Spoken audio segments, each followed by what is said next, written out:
Yesterday, it was reported that 5 members of Kyrsten Sinema's advisory council resigned together after claiming that the Democratic senator no longer represents constituents, but instead represents big donors and has become one of the chief vehicles of obstruction in Washington, D.C.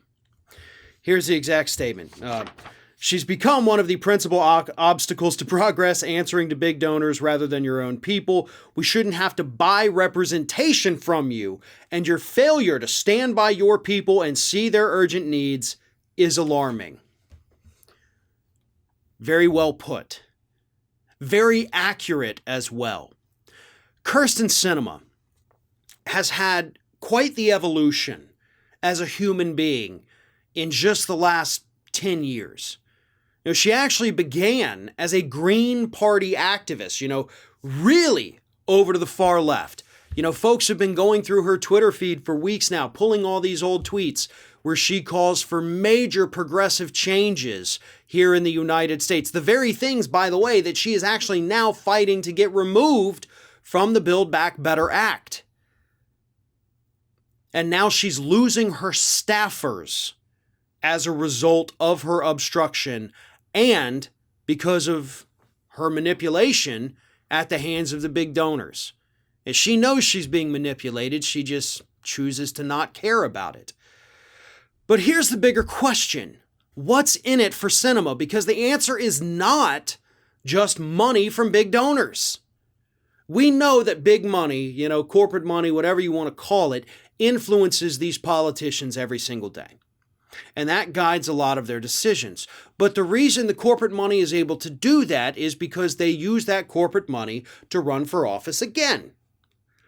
Sinema is exceptionally unique here because when you look at the polling data, her decision to abandon her constituents for the big donors is killing her career. So it doesn't matter how much money she gets from these big donors. The more she gets for her reelection, the less likely it is she'll be reelected. So it's a lose-lose situation for everybody. We don't get the good pieces of the Build Back Better Act, and Sinema loses next time she's up for reelection. That's what's going to happen. The polls are already showing right now she would lose to a progressive primary challenger. Her approval rating is getting lower week by week. So it can't just be about the corporate money. There has to be something bigger there because we know she sees these poll numbers. We know she knows she's killing the future of her career in the United States Senate. So her end goal has to be beyond the U.S. Senate. So what is it?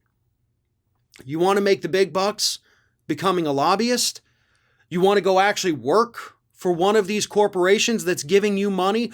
Which one is it? Because it has to be one of those things. Otherwise, your sole purpose in Washington, D.C. seems to be to show the world how corrupting corporate money can be.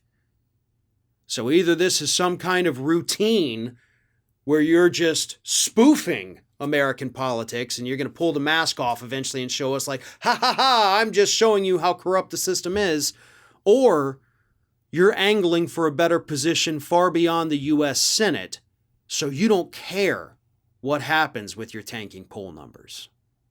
If you can't get enough Ring of Fire, we encourage everyone to subscribe to our channel for fresh video content 7 days a week. And for even more from me, you can follow me on all social media outlets, Twitter, Facebook, and Instagram @FairandBalanced.